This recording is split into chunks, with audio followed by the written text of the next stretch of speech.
कबीर साहब ने अपने शब्दों में फरमाया है,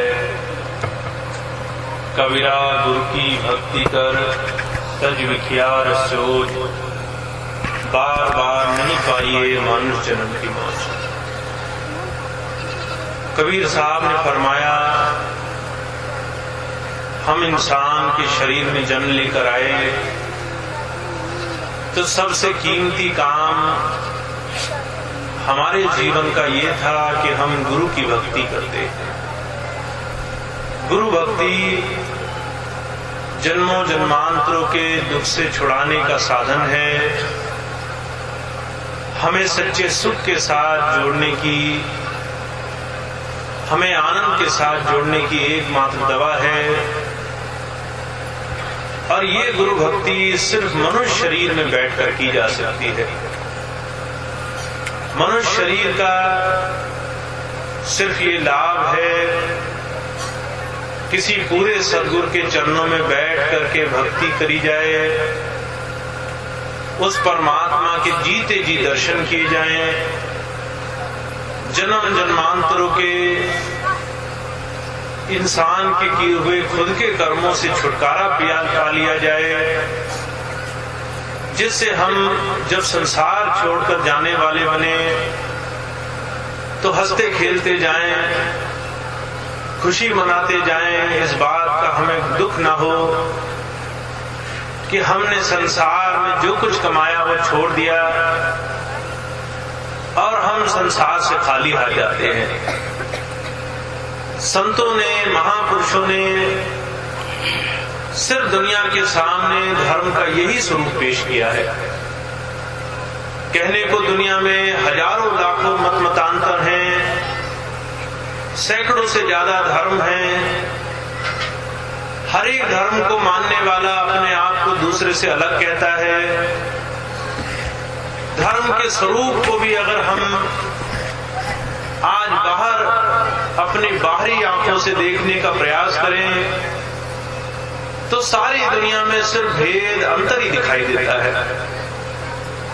ऐसे में हुजूर कहा करते थे, जितनी लड़ाई धर्म के नाम पर आज हो रही है, दुनिया में किसी और दूसरे मुद्दे पर नहीं हो रही। सारी दुनिया धर्म के कारण लड़ती है कि मैं अच्छा हूं, दूसरा खराब है, मुझे ज्यादा ज्ञान है, दूसरा ज्ञान से खाली है। पर ये सारी सोच, ये सारी लड़ाई झगड़े उनके हैं जिन्होंने अभी तक धर्म के सच्चे स्वरूप को नहीं जाना। हुजूर कहा करते थे, सबसे पहली बात जो जानने की है वो ये कि कोई भी धर्म पुस्तक संसार में अपने आप प्रकट नहीं हुई। किसी न किसी अनुभवी महात्मा ने परमात्मा का ज्ञान दुनिया के सामने रखा। जब उन्होंने आकर वर्णन किया तब जाकर दुनिया ने उस स्वरूप का ज्ञान प्राप्त किया। सारे मुसलमान धर्म के लोग जो आज दिन तक बड़े बड़े ज्ञान ध्यान की बातें करते हैं, हुजूर कहा करते थे उनकी धर्म की शुरुआत उस वक्त शुरू हुई जब हजरत मोहम्मद साहब ने बिल्कुल साफ साफ लफ्जों में कुरान शरीफ में कही हुई एक एक बात का अपने अनुभव से बखान किया। बाद में कुरान शरीफ पुस्तक बनी और सारी दुनिया इस्लाम धर्म के नाम से जानी जाने लगी। जितने भी सिख भाई हैं, 10 गुरुओं के अनुभव से, उनके उस परमात्मा के अनुभव ज्ञान के बाद अपना अलग धर्म बना करके बैठ गए। हिंदू धर्म में अलग अलग मत मतांतरों में अलग अलग मतों को मानने वाले जिस भी धर्म को मानते हो, उस धर्म की शुरुआत भी किसी न किसी महात्मा ने करी है। हुजूर कहा करते थे, जब तक किसी प्रभु प्राप्त योगी किसी गुरु के चरणों में बैठ करके हम उन्हीं धर्मों की सच्ची समझ प्राप्त नहीं कर लेते, तब तक हम अपने धर्म को भी पूरा नहीं करते। हिंदू वो है जो असलियत में अपने अंदर परमात्मा परमात्मा का दर्शन करने वाला बनता हो। मुसलमान वो है जो कोहे तूर पर चढ़ के खुदा के नूर को देखता हो। खालसा वो है जिसको ज्योति दिखाई देती हो, जिसको अंदर से आवाज सुनाई देती हो। दुनिया का हर एक धर्म अंतर अनुभव की तारीफ कर रहा है, पर जो कहा करते थे अनुभव की बात जितनी भी धर्मों में लिखी गई है बिना महात्माओं के समझ में नहीं आती। जब हम किताबें पढ़ते हैं, रोशनी का जिक्र आया, हमने दीवे जलाए, ज्योतियां करी, रोशनियां करी, बड़े उजाले किए।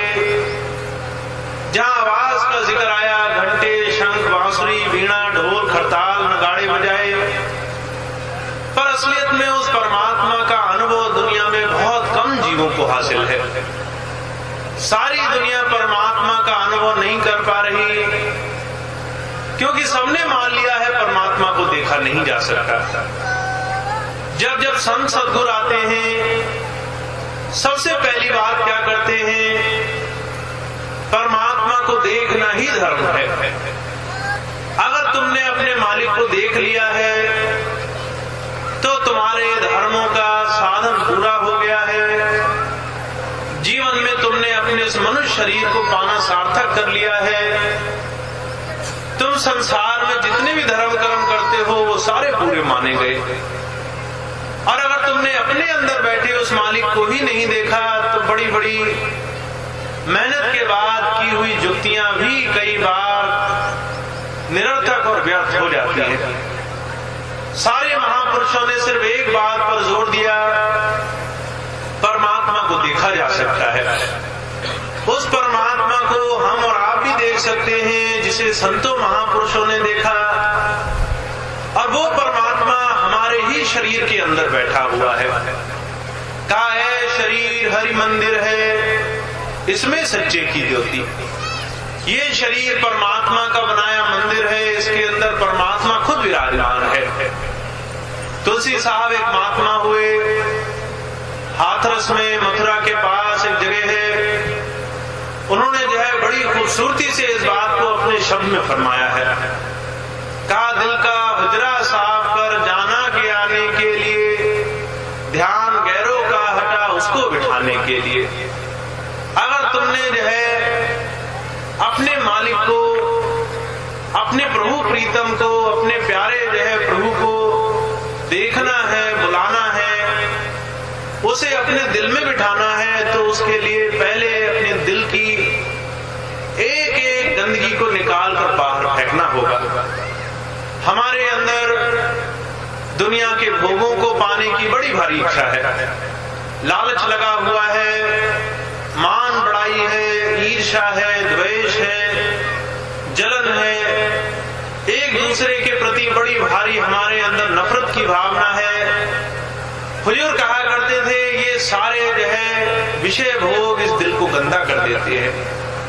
हमारे स्वामी जी महाराज अक्सर फरमाया करते हैं सारी दुनिया में जितने भी जीव आत्मा देहधारी जीवित अंशी हैं वो सब परमात्मा की संतान है। परमात्मा को जब कोई प्राप्त करना चाहता है, जब कोई भक्ति करता है, तो उसकी भक्ति सिर्फ एक तरीके से सफल होती है, और वो तरीका क्या है? जिसे परमात्मा को पाना है उसे उसके बनाए बच्चों से भी प्यार करना पड़ेगा। हुजूर अक्सर उदाहरण फरमाया करते थे, अगर हम किसी मेहमान नवाजी में जाएं, घर के मालिक से प्यार करें, उसके बच्चों से नफरत करें, तो मालिक से किया हुआ प्यार भी बेकार हो जाता है। अगर हम उसी मालिक के बच्चों से प्यार नहीं करते तो चाहे जितना भी उस मालिक से प्यार करें, वो अपने बच्चों के प्रति हमारे प्यार को भी नहीं देखता। वो कहता है जो मेरे बच्चों से प्यार नहीं करता मैं उससे भी प्यार नहीं करता। हुजूर कहा करते थे परमात्मा को पाने के लिए सबसे पहला तरीका यह है दिल की सफाई कर ली जाए। दुनिया के हर एक जीव को उस मालिक का बच्चा मानकर सबसे प्यार किया जाए। सबके लिए दिल में भाईचारे की, प्रेम, और बड़े भारी जो है नम्रता की भावना दिल में बसी होनी चाहिए। तुलसी साहब ने कहा, अगर प्रभु को पाना है दिल का कमरा साफ करो। इस दिल में वो प्रभु बसता है, हमारे हृदय में वो प्रभु बसता है। हृदय दुनिया की विषय वासनाओं से गंदा है, इस हृदय में वो परमात्मा का वास नहीं होगा। हुजूर अक्सर फरमाते थे, कहते थे, अगर जो है हम किसी के घर मेहमान नवाजी में जाएं, हम बड़ी उम्मीद रखते हैं वो हमें अच्छी जगह बिठाएगा, अच्छा खिलाएगा पिलाएगा, अच्छा आसन देगा बैठने को। अगर वो स्वागत ना करे और हमें और गंदगी में बिठा दे तो हमारा दिल छोटा हो जाता है। हम कहते हैं हम इतनी दूर से चलकर आए, इसने हमें अच्छा आसन भी नहीं दिया बैठने को, कोई भली जगह भी नहीं दी जहां पर हम इसका स्वागत सत्कार ग्रहण कर सकें। हुजूर कहा करते थे, इंसान अपने लिए तो कितना अच्छा चाहता है और कहता है, हे प्रभु तू इसी गंदे दिल में विराजमान हो जा जिसमें दुनिया की गंदगी बसी हुई है। तो तुलसी साहब कहते, प्रभु को पाने का सबसे सीधा तरीका है तुम्हें कोई महात्मा मिल जाए जो तुम्हें इस दिल की सफाई करने की कला का ज्ञान करा दे। फिर आगे कहते, कुदरती यह काबे की तू मेहराब में सुन गौर से, कुदरती मस्जिद का साकिन दुख उठाने के लिए। कहते भाई वो अंदर वो प्रभु, उस परमात्मा की याद जिसकी भी हृदय में आ रही है, वो याद सुनने का, उसको प्राप्त करने का तरीका, कहते हमारे अंदर परमात्मा ने सच्चे हरि मंदिर में छुपा रखा है। मेहराब कहते हैं उस स्थान को जहां माताएं बहनें बिंदी लगाती हैं, भाई तिलक लगाते हैं, जिसे साधुओं ने आज्ञा चक्र कहा, जिसे हम शिव नेत्र के रूप में जानते हैं। ईसा मसीह संत हुए, उन्होंने उसे सिंगल आई कहा, योगियों ने उसे दसम द्वार कहा, उसे तीसरी आंख भी कहा जाता है। जहां हम बिंदी तिलक लगाते हैं, ये गुप्त दरवाजा है, ये ऐसा छुपा हुआ रास्ता है जो परमात्मा के देश तक जाकर के खुलता है। हुजूर कहा करते थे, वो परमात्मा इस कुदरती मंदिर परमात्मा के द्वारा खुद बनाए हुए मंदिर में बस रहा है। आपके और हमारे अंदर उस परमात्मा का वास है। इसी बात को सिखों के 5वें गुरु अर्जुन देव जी महाराज ने भी फरमाया है। उन्होंने कहा, एका संगत एक ही ग्रह बसते, मिल बात न करते भाई। परमात्मा और हम इसी शरीर में बस रहे हैं, हम एक ही दूसरे को ढूंढ रहे हैं जन्मों जन्मांतरों से। पर कितनी जो है आश्चर्य की बात है कि हमने आज तक उस परमात्मा को नहीं देखा। जो परमात्मा हमारे अंदर बैठा है, हम उसको देख नहीं पाते। क्यों नहीं देख पाते? अचरज की बात यह है, हमने आज तक अपने अंदर झांक कर देखा ही नहीं। हुजूर कहा करते थे, सारी उम्र गुजर गई, इंसान सिर्फ दूसरों के जीवनों में झांकता है, अपने जीवन में, अपने हृदय में झांक करके अपने अंदर की सच्चाई का दर्शन नहीं करता। कबीर साहब ने फरमाया है, अगर इंसान तू एक बार अपने हृदय में झांक ले, तुझे क्या दिखाई देगा? दुनिया से ज्यादा बैर विरोध, दुनिया से ज्यादा बुराई, दुनिया से ज्यादा गंदगी तो हमारे अपने अंदर बसी हुई है।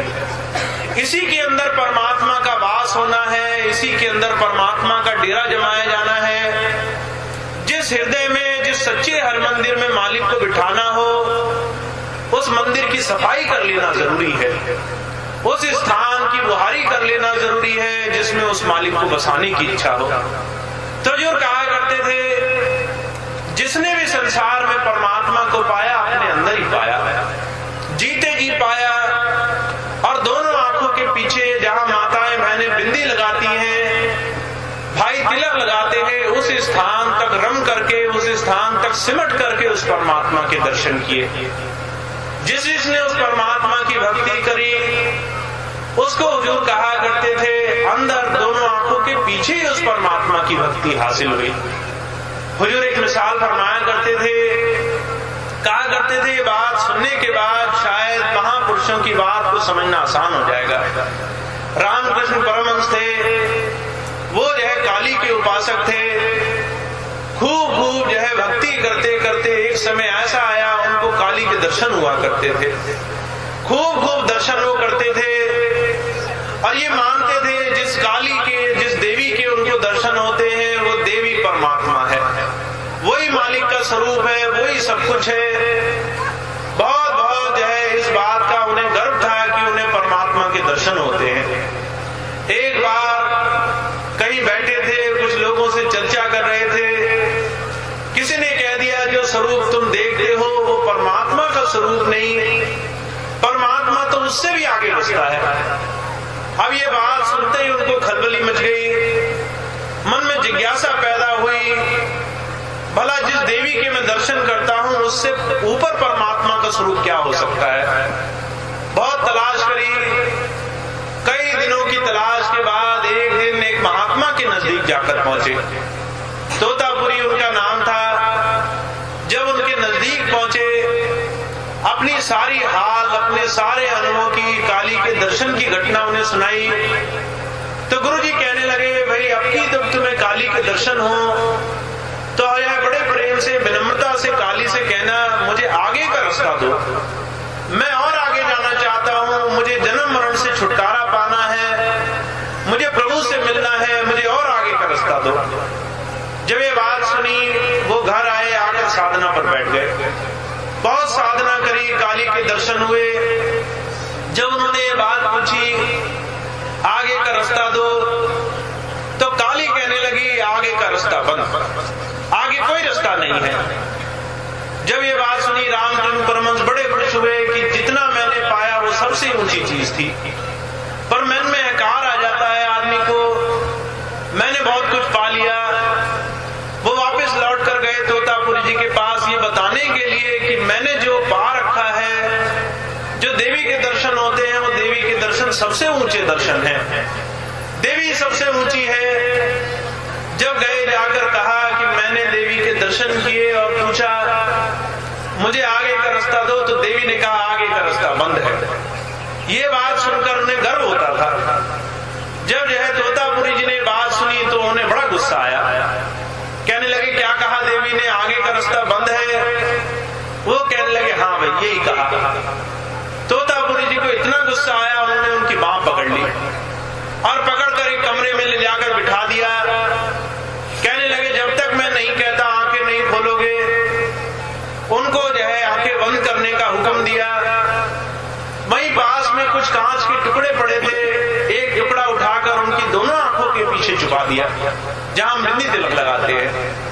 तो थोड़ी देर छुपाया, कहने लगे यहां ध्यान लगाओ। थोड़ी देर बाद फिर से कहा यहां ध्यान लगाओ। जब तीसरी बार कहा यहां ध्यान लगाओ तो उनका ध्यान अंदर सिमट गया। वो बैठे रहे और कई दिन तक, 3 दिन 3 रात तक वो बिना हिले डुले उस समाधि में बैठे रहे। 3 दिन तक न हिले, न खाने पीने की सुध रही, न कपड़े लत्ते की सुध रही, न पहनने ओढ़ने की सुध रही। 3 दिन 3 रात तक एकदम बिल्कुल जड़ होकर एक ही अवस्था में बैठे रहे। अंदर जो है उन्होंने जो जो अनुभव किया उसका उन्होंने बाद में कई बार वर्णन भी किया। अंदर उन्होंने देखा काली का स्वरूप आया। जब जो है उन्होंने ध्यान लगाया तो देखा काली का स्वरूप बीच में से उसके 2 टुकड़े हो गए। उसके अंदर से एक रास्ता खुला, जो रास्ता और आगे को जाता था।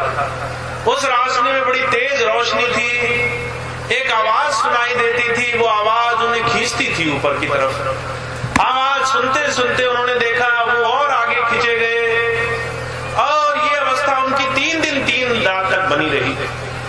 खूब खूब अनुभव हुए, बड़ी सुंदर सुंदर चीजें अंदर देखी। जब 3 दिन बाद गुरुजी ने उन्हें आंखें खोलने को कहा तो शरीर का सारा खून जम गया था, हिल नहीं सकते थे। बड़ा जो है शरीर की मालिश करानी पड़ी। फिलहाल जब जो है वो ठीक हुए, उनसे पूछा गया भाई क्या हुआ, कुछ देखा नहीं देखा? तो जो है उन्होंने गुरुजी के पैर पकड़ लिए। कहने लगे आज तक कभी नहीं सोचा था देवी देवताओं से ऊपर का भी कोई मार्ग, कोई रास्ता होता होगा जिससे ऊपर परमात्मा की भक्ति होती होगी। हुजूर कहा करते थे सारी दुनिया ये मानती है देवी देवता ही परमात्मा है, पर हमारे शास्त्रों में इस बात का वर्णन दिया गया है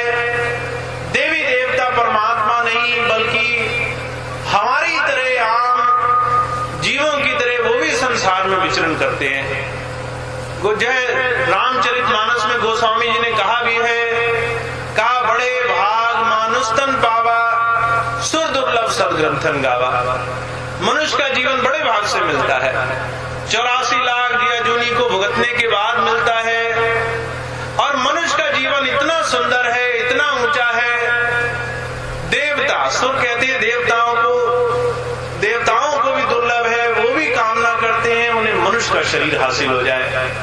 इसी बात को हजरत मोहम्मद साहब हुए, उन्होंने कुरान शरीफ में मुसलमानों के लिए कहा कि जब खुदा ने इंसान बनाया तो फरिश्तों को हुक्म दिया कि इन इंसानों के सामने सजदा करो।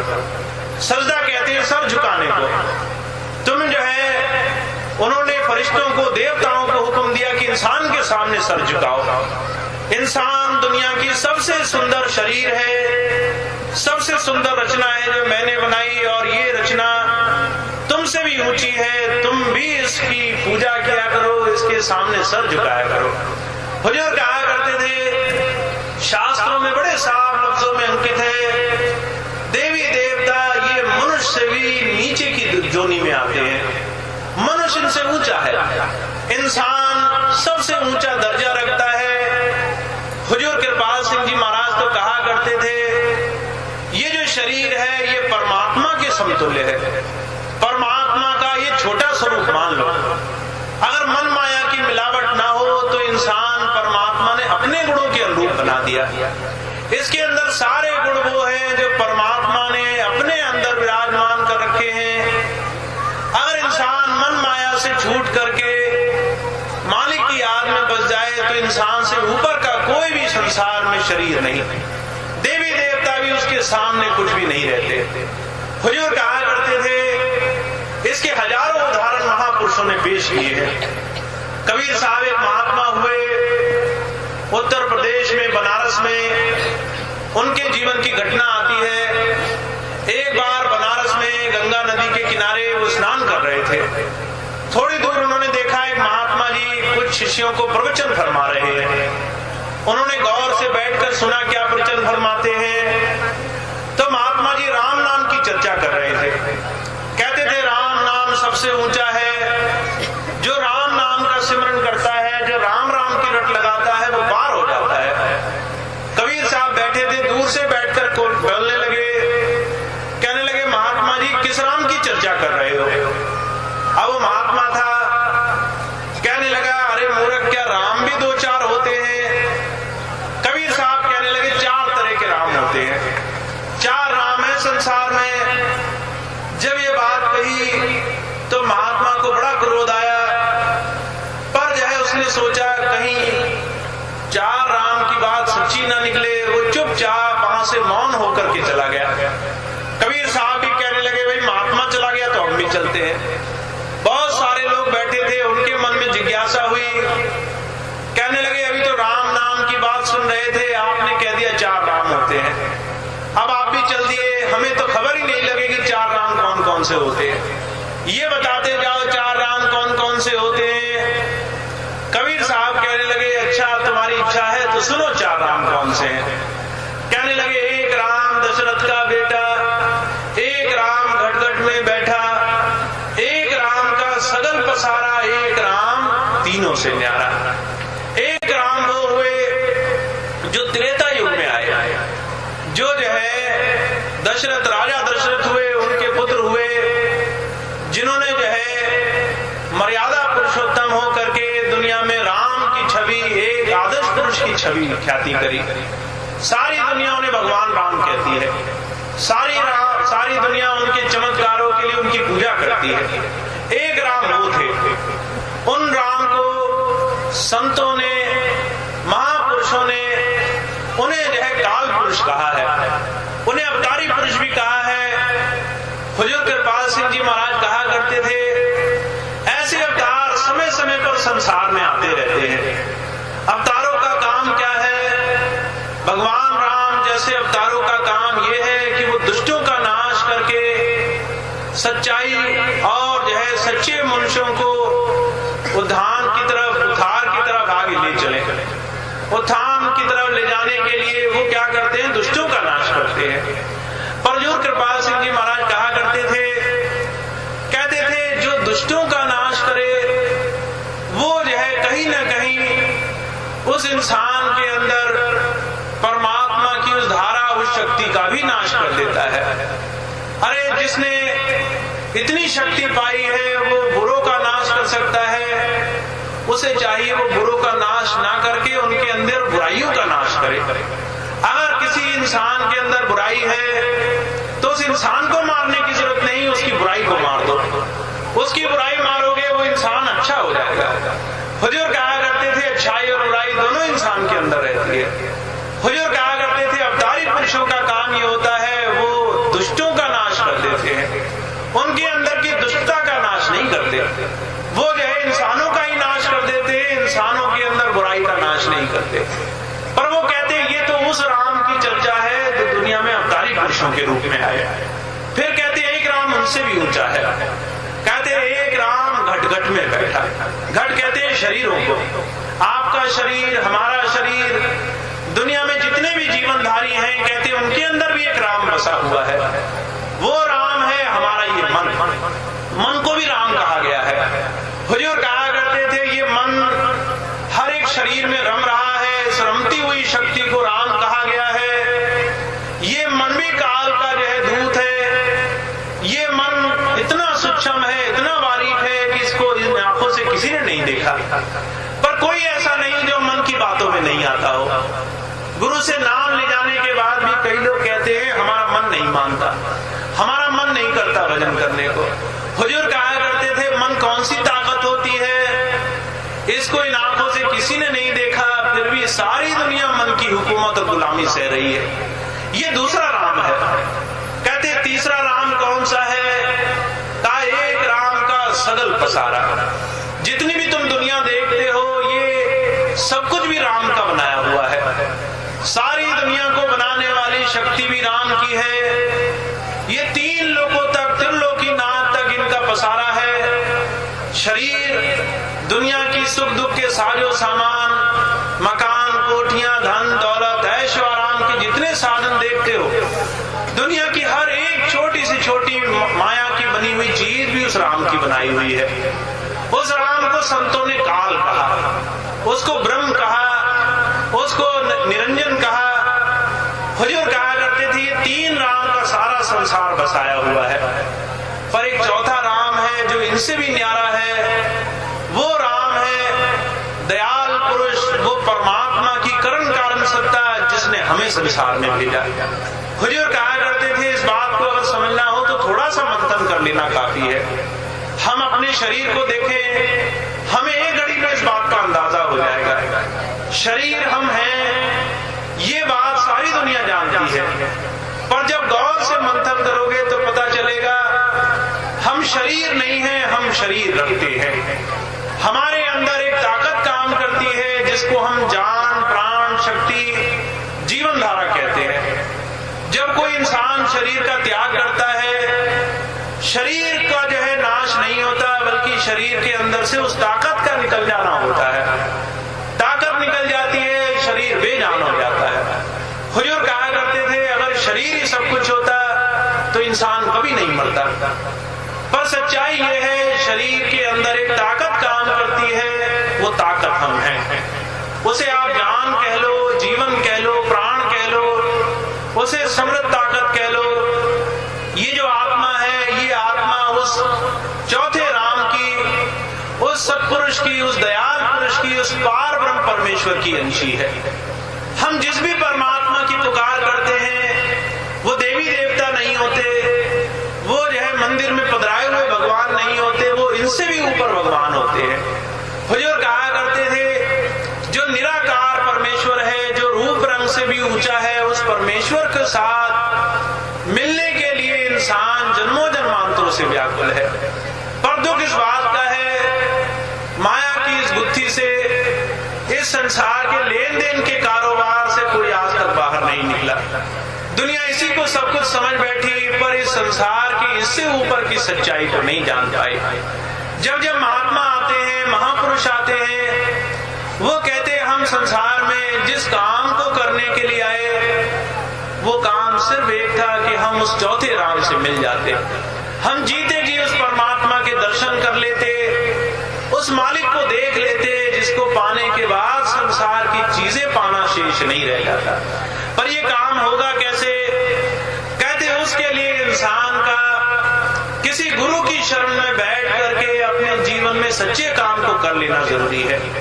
सच्चा काम क्या है, हमारे काम आने वाला काम क्या है, इस बात को आज समझने का प्रयास करेंगे। आपके सामने महापुरुषों की एक वाणी रखी जाती है, एक शब्द रखा जाएगा जो कबीर साहब का है। उन्होंने बड़ी खूबसूरती में फरमाया है, हमारे जीवन का सच्चा जीवन जीने का नजरिया क्या होना चाहिए। हम पूरा जीवन तो जीते हैं, पर हमारे जीवन का उद्देश्य क्या होना चाहिए, इस बात को समझ लिया जाए। तो गौर से सुनेंगे, हुजूर का शब्द है, आपकी सेवा में रखा जा रहा है। वो क्या फरमाते हैं, उस बात से हमें जीवन में क्या लाभ मिलना है, इस शब्द को जरा गौर से समझकर सुन लेंगे। वाणी गुरु कबीर साहब जी महाराज।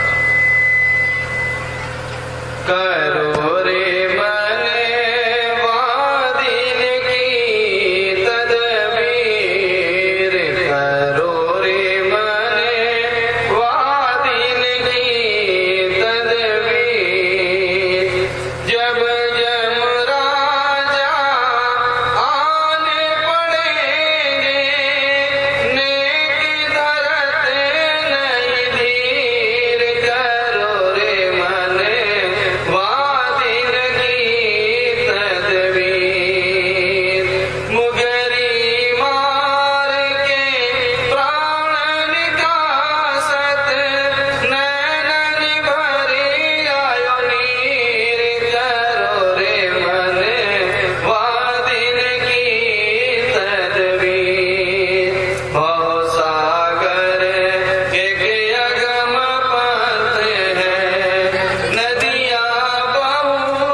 कहते करो रे मन वादिन की तदबीर।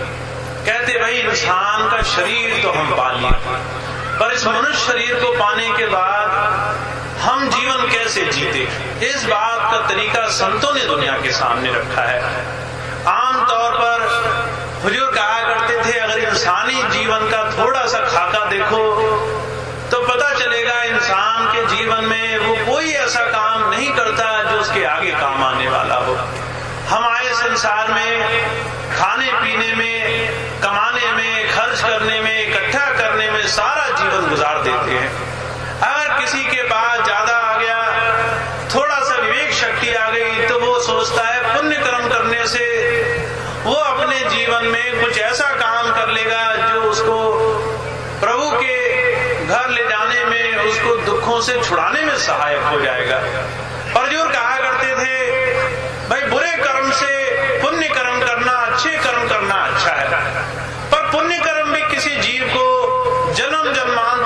मुझसे छुटकारा नहीं दिलाता। जीवन जीने का तरीका क्या हो, जीवन किस तरफ हमारा चले, हमारा किस चीज पर बड़ा भारी ध्यान हो, इस बात को कबीर साहब ने फरमाया। कहते करो रे मन वादिन की तदबीर, कहते अपने मन को समझाते हुए, मन ही ऐसा है हमारे शरीर में जो हमें सच्चे काम में नहीं लगने देता। हुजूर कहा करते थे मन को समझाना है, उस दिन की याद करो, उस दिन का ध्यान करो जिस दिन तुम्हारा संसार से रुखसत होने का समय आएगा। हर एक इंसान को एक न एक दिन संसार छोड़कर जाना है। कोई 10 बरस, कोई 20, कोई 50 बरस, तो कोई 100 बरस जीता है। कोई ना कोई, हुजूर कहा करते थे अपने समय मुताबिक जब जब जाने के समय पर आकर खड़ा होता है, उस दिन की हालत क्या होगी, उस दिन तुम्हारे पास क्या रह जाएगा, उस दिन तुमने क्या ऐसा कमाया होगा जो तुम्हारा होगा, इस बात को जरा समझ लेना जरूरी है। कबीर साहब कहते भाई उस दिन की याद करो जिस दिन तुम्हें ये किराए का शरीर छोड़ना पड़ेगा, जिस दिन तुम ये संसार छोड़कर जाने लगोगे। कहते जब जम राजा आन पड़ेंगे नेक दरद नहीं दिए, जिस दिन शरीर छोड़ने का नंबर आएगा उस दिन जम और जम के दूध सामने आकर खड़े हो जाएंगे। हमसे कहेंगे शरीर छोड़ने का समय आ गया, चलो। उस वक्त हुजूर कहा करते थे इंसान को धीरज नहीं आता, उसको संसार की चीजें छोड़ने की बिल्कुल भी इच्छा नहीं करती। ना हम दुनिया की धन दौलत छोड़ना चाहते हैं, ना बाल बच्चे छोड़ना चाहते हैं, ना जमीन जायदादें छोड़ना चाहते हैं, ना दुनिया की मान प्रतिष्ठा छोड़ने की इच्छा होती है। हमारा जो है नेक उस दिन काम नहीं करता, धीरज जो है वो खाली हो जाता है, इंसान चीखने चिल्लाने लगता है। उस दिन जो है सबसे पहली निशानी क्या होती है, हुजूर कहा करते थे पहली निशानी ये तुम्हारे शरीर के जो है वो बाल पकने लग जाएंगे। दूसरी निशानी ये कहते भाई शरीर दुर्बल जर्जर होने लग जाएगा। तीसरी निशानी ये कहते जो है बीमारियां जो है आकर घेरने लग जाएंगी। हुजूर कहा करते थे ये एक एक करके वो प्रभु संकेत देता है, कहता भाई चलो जाने का नंबर आने लगा, अब तैयारी करो जाने के लिए, वो साधन कमा लो जो तुम्हारे काम आने वाला हो। पर इंसान हुजूर कहा करते थे जब जब निशानी परमात्मा देता है तब तब आंखें मूंद लेता है। जब जो है सफेद बाल होते हैं उन्हें रंगने की कोशिश करता है, जब जो है उसको जाने के लिए शरीर में बीमारी आती है, दवाइयां खा खा करके अपने आप को स्वस्थ बनाने की कोशिश करता है, अपने आप को झूठ बोलता है कि भाई तू संसार से कभी नहीं जाएगा। पर कबीर साहब क्या कहते, एक दिन ऐसा भी आएगा जब आखिरी घड़ी आ जाएगी, जब सामने आकर खड़ा हो जाएगा, उस दिन तुम्हारी सारे जीवन की जमा पूंजी खाली हो जाएगी, कुछ भी काम नहीं आएगा। न तुम पैसों से सिफारिश कर सकोगे, न मकान कोठियों को जमकर लालच दे सकोगे, न मान प्रतिष्ठा काम आएगी, न दुनिया के बड़े बड़े संबंध किसी काम उस दिन आएंगे, सारी चीजें पीछे छूट जाएंगी। कहते मुगरिन मारत प्राण निकासत नैनन भर आएगी। जब फिर भी तुम जाना नहीं चाहोगे, तुम कहोगे दुनिया मुझे बड़ी प्यारी, मैं इसे छोड़ नहीं सकता, तो वो कहते उस दिन तुम्हारी सुनी नहीं जाएगी। कबीर साहब कहते उस दिन तुम्हारी कोई लाज नहीं रखेगा, उस दिन तुम्हारी बातों में काल तुम्हें छोड़ नहीं देगा, उस दिन जो है वो तुम्हें जबरदस्ती ले जाता है। और जो कहा करते थे मुगरी मार मार करके शरीर से प्राण निकालते हैं, जैसे धोबी वो जो है कपड़े को पटक पटक कर उसकी मैल निकाल देता है, ऐसे जो है अंदर से बड़ी पीड़ा हो करके आत्मा को शरीर से बाहर निकालने की क्रिया जम और जम के दूत अपनाते हैं।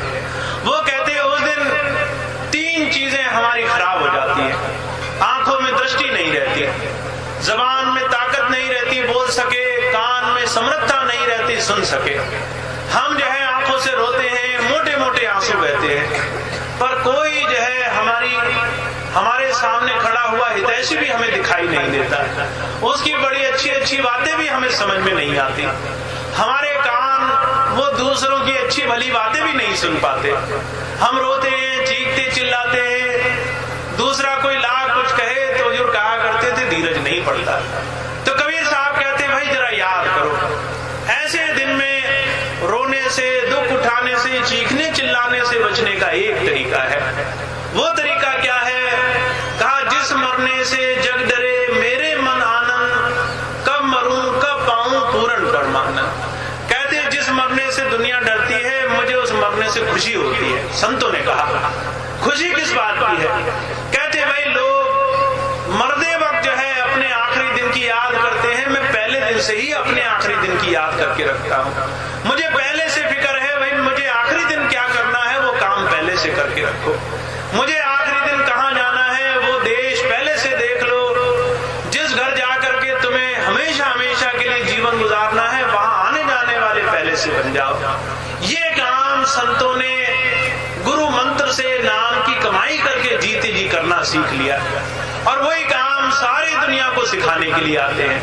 कहते भाई जीते जी शरीर को छोड़ना, उस प्रभु घर जाना, यही मौत को हराने का सबसे सुंदर साधन है। और इस काम को सिर्फ वो कर पाए जिन्होंने जीते जी इस काम को कर लिया। क्या फरमाया? कहा कबीर, जब हम पैदा हुए जग हंसा हम रोए, ऐसी करनी कर चलो हम हंसे जग रोए। कहते भाई इंसान आता है रोता हुआ आता है, और बड़े दुख की बात है जब जाता है तो भी रोता हुआ जाता है।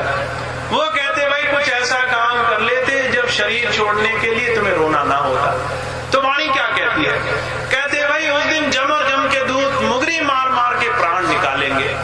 प्राण कहाँ बसे हुए हैं? हम अपने शरीर को देखें, इस शरीर के हुजूर कहा करते थे अनगिनत रोम है, हर एक रोम में हमारे प्राण अटके हुए हैं। आज अगर आप शरीर का एक रोमा भी जो उखाड़ने की कोशिश करो तो दर्द होता है। ये दर्द इस बात का पूरा पूरा उदाहरण है, तुम्हारे शरीर में प्राण एक एक रोम में बसे हुए हैं।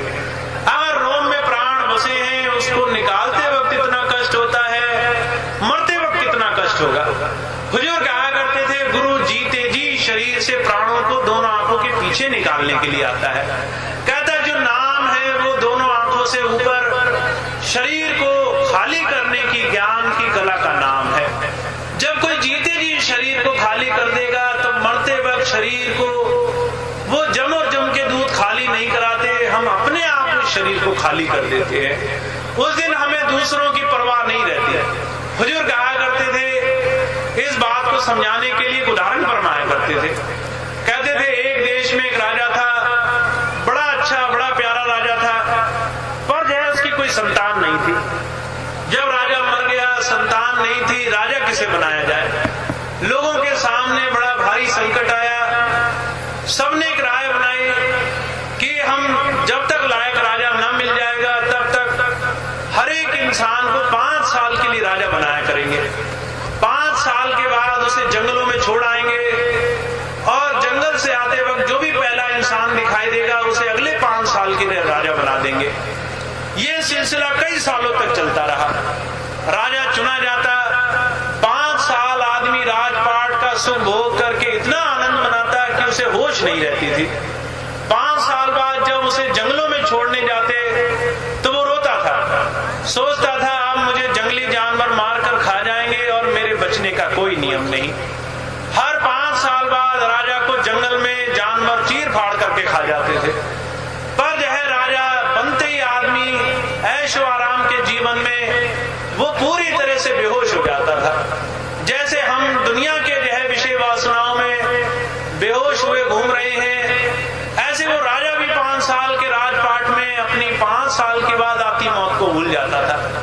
एक बार एक राजा को जब बनाया गया, जब जो है राजा बना, वो आदमी विवेकी था, किसी गुरु जी का शिष्य था। राजा बनते ही उसको बड़ा भारी जो है दुख होने लग गया, रोज रोने लगा। कहने लगा कि 5 साल बाद मुझे जो है जंगलों में छोड़ देंगे, मेरा जो है अंत समय नजदीक है। उसे इतना डर लगा, इतना डर लगा, उसे एक घड़ी भी चैन की नींद नहीं आती थी। तरीका नहीं समझ में आया, गुरु जी के पास गया। गुरु जी कहने लगे अरे भाई इसमें डरने की क्या बात है, जहां तुम्हें 5 साल बाद भेजा जाएगा वहां तुम अभी जाकर के गुपचुप उन सारे जानवरों को पकड़वा लो, वहां महल बनाओ, सुंदर सुंदर वहां बस्तियां बसाओ, लोगों को बसाओ। 5 साल के लिए तो तुम राजा हो, 5 साल बाद गद्दी से उतारे जाओगे, पर तब तक तुम्हारे हाथ में सब कुछ है। अब उस आदमी को बात समझ में आ गई। सुखी रहने लगा। उसने गुपचुप जो है लोगों को भेज करके जंगलों के पार सारे जानवरों को पकड़वा लिया, महल बनवा दिए, बस्तियां बसा दी, बड़ा सुंदर सुंदर उसने लोगों का साधु सामान बना दिया। लोग जो है सोचते थे ये राजा 5 साल बाद रोता हुआ जाएगा, पर जब 5 साल खत्म हुए तो राजा बड़ा खुश था, ठहाके लगा रहा था, पहले से ज्यादा खुशी मना रहा था। जब लोगों ने देखा तो उन्हें बड़ी हैरत हुई। हर एक राजा रोता हुआ गया, जब जंगलों में छोड़ा, ये पहला ऐसा राजा है हंसता हुआ जा रहा है। उन्होंने पूछा भाई हंसते क्यों हो? वो कहने लगा जहां तुम मुझे छोड़कर आओगे वो जगह मैंने पहले देखी हुई है। उसे जब 5 साल बाद जंगल के बाद छोड़कर आया तो लोगों को इस बात का पता चला कि राजा तो बड़ा ज्ञानी निकला, सारे जानवर पकड़वा लिए, दूसरा राजपाट बसा लिया, बड़े आनंद से रहता है। जब ये बात देखी तो जो है जिस देश में 5 साल के लिए राजा बसाया जाता था, उन्होंने बड़ी जो है प्रेम से उसी राजा को अपना राजा मान लिया जीवन भर के लिए। कहने लगे इतने समझदार आदमी को ही जीवन में अपना मालिक बनाना उचित है। हुजूर कहा करते थे भाई हम वही राजा हैं जो 5 साल के लिए संसार में भेजे गए हैं। सबकी उम्र तय है, एक उम्र बाद कहते सबको जंगलों में छोड़ दिया जाएगा, मौत के जंगल में, और उस दिन कहते सारे रोते रोते जाएंगे। कबीर साहब कहते हंसता हुआ हो जाएगा जिसने जीते जी वहां आ जाकर के देख लिया है, मरने से पहले उसने प्रभु घर आने जाने का साधन सीख लिया है। तो कबीर साहब क्या फरमाते, कहते भव सागर एक अगम पंथ है, नदियां बहुत गंभीर, नाव न बेड़ा लोग घनेरा खेवट है बेटी। कहते भाई ये संसार एक ऐसे बड़े भारी समुद्र की तरह है जिससे पार होना हर एक इंसान अपने जीवन का धर्म समझता है। हुजूर कहा करते थे सारे जो है पार होना चाहते हैं, पर कहते नाव एक भी नहीं है, बताओ पार कैसे होगे? कहते भाई जब तक नाव नहीं तब तक जैसे भवसागर से पार नहीं हो सकते, ऐसे ही जब तक गुरु नहीं तब तक जन्म मरण से भी छुटकारा नहीं पा सकते। तो वो कहते भाई संसार में बड़े भाग्यशाली जीव होते हैं जिन्हें गुरु मिलता है। गुरु मिल जाने के बाद सबसे बड़ा धर्म क्या है? गुरु की बात मान करके सबसे पहले सबसे प्यार करने वाले बन जाओ। अपने जीवन में से घृणा, नफरत, हीन भावना, ऊंच नीच की भावना को निकाल फेंको, सबसे प्यार से रहो। दूसरी बात, गुरु के बताए तरीके से नाम की, भजन सिमरन की कमाई करो, शरीर के अंदर आने जाने वाले बनो, इस शरीर को जीते जी खाली करो। यहां तक जब हमारा शरीर खाली होने लग जाएगा तो जो कहा करते थे मौत भी उस दिन हमारा कुछ बिगाड़ नहीं सकेगी। मरने से पहले इंसान शरीर समेटते एक घड़ी भी नहीं लगाएगा। तो जो क्या फरमाते, कहते भाई ये काम उसने किया जिसने इस मनुष्य शरीर का सच्चा सच्चा मतलब समझ लिया है। गुरु नानक देव जी महाराज आए, उन्होंने कहा जीवन जीने का सच्चा तरीका क्या होता? कहा घट में बसे चरणारविंद, रसना बसे गोपाल, नानक तिसी कार ने इस देही को पाल। इस शरीर में परमात्मा बस रहा है, तुम्हें दिखाई देने लग जाता। जबान उसकी याद, उसके चर्चा, उसके गुणगान में दिन रात गुजार देती। सारा जीवन मालिक की याद, उसकी याद की चर्चा करते गुजर जाता। अगर ऐसा हमने किया होता तो जीवन धन्य है, अगर नहीं किया है तो ये जीवन खाली चला गया। तो जो क्या फरमाते हैं, कहते तुम्हें दुनिया की जितनी भी चीजें दी गई, कहते घर त्रिया अर्धांगी बैठी, मात पिता सुतवीर, माल मुलक की कौन चलावे, संग न जात शरीर। कहते घर में पत्नी है, माता पिता है, बच्चे हैं, रिश्ते नातेदार हैं, ये सब परमात्मा ने तुम्हारे साथ ही दिए। इनके साथ अपने जीवन का लेना देना निभाओ, पूरी तरह से ईमानदारी से जीवन की दिनचर्या निभाओ। साथ साथ इनके साथ बैठकर उस प्रभु की याद भी करो, मालिक की याद भी करो। इनके साथ सिर्फ दुनियादारी निभाने का नियम नहीं था, सिर्फ लड़ाई झगड़े, धन दौलत, पैसे, रुपए लत्ते तक हमारा नाता नहीं था। इन सबके साथ नाता ये था कि इनके साथ मिल बैठकर उस मालिक की याद करते। सारा घर ही मालिक की याद करने का सुंदर मंदिर बन जाता, हमारा घर ही हमारा मंदिर बन जाता।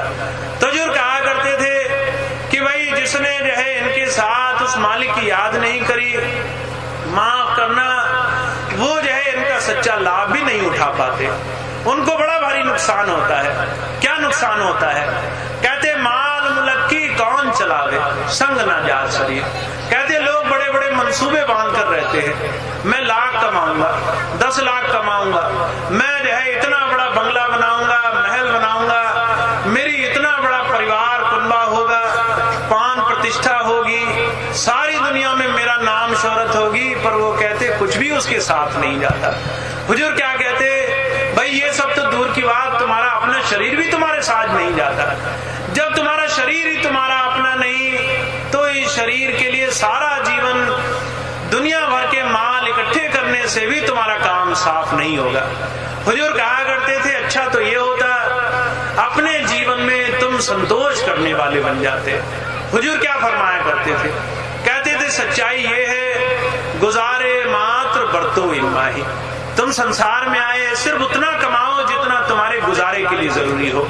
इंसान 2 रोटी खाता है, 2 से ज्यादा जितनी कमाई सब भोग का कारण हुई। इंसान को हुजूर कहा करते थे 1 जोड़ी कपड़ा चाहिए, इससे ज्यादा उसने जितना भी माल इकट्ठा करके बड़े बड़े खजाने भरे, वो सब भोग के कारण हुए। वो कहते भाई तुमने भोगना एक ही को है, तुमने इकट्ठे दुनिया के हजारों सामान किए। एक शायर हुए, हुजूर अक्सर उनकी बात कहा करते थे, कहा करते थे सामान 100 बरस का पल की खबर नहीं, आगाह अपनी मौत पर कोई बसर नहीं। 100 वर्षों का सामान इकट्ठा करता है आदमी, पर अगर उससे पूछो भाई अगले घड़ी जियोगे कि नहीं जियोगे, तो उसे ये भी नहीं पता है कि अगली सांस वापस आएगी भी कि नहीं आएगी, बाहर जाती हुई सांस लौटकर शरीर में आएगी कि नहीं आएगी, हम तो इतना भी नहीं जानते। आगे का क्या भरोसा रखें? तो वो कहते भाई माल मुलक तो दूर की बात, तुम्हारा शरीर भी तुम्हारे साथ नहीं जाएगा। तो अच्छा ये होता जो चीज साथ जाने वाली है उसी से प्यार किया जाता है, आत्मा साथ जाने वाली है। हुजूर कहा करते थे इस आत्मा को जानने वाले हम बन जाते। आत्मा को जानने का तरीका क्या है? हम दोनों आंखों के पीछे तक अपना शरीर खाली कर देते। ये दोनों आंखों के पीछे बिंदी तिलक लगाने का मतलब भी यही था। हमारे रिवाजों में भाइयों में बहनों में तिलक लगाया जाता है, उसके ऊपर जो है चावल लगा देते हैं। हुजूर कहा करते थे महापुरुषों ने हर एक चीज के पीछे सच्चाई का वर्णन किया। कहा जब तक चावल धान में उपजे बिन से आए, चावल से भूसी हटे पुनर्जन्म न हो। हुजूर कहा करते थे भाई ये जरा विचार करो, तिलक के ऊपर चावल ही क्यों लगाया जाता है? कुछ और चीज लगा दी जाए, वहां पर दालें लगा दी जाए, अनाज लगा दिया जाए, भूसी लगा दी जाए, पर जो है हम चावल ही लगाते हैं। और चावल क्यों लगाते हैं? उसके पीछे विशेष कारण है। संतों ने हर एक चीज को कह रखा है, पर समझने वाला चाहिए। हुजूर कहा करते थे चावल को अक्षत कहा जाता है। अक्षत वो होता है जिसका पुनर्जन्म ना हो। अगर आप जमीन में चावल को बो देंगे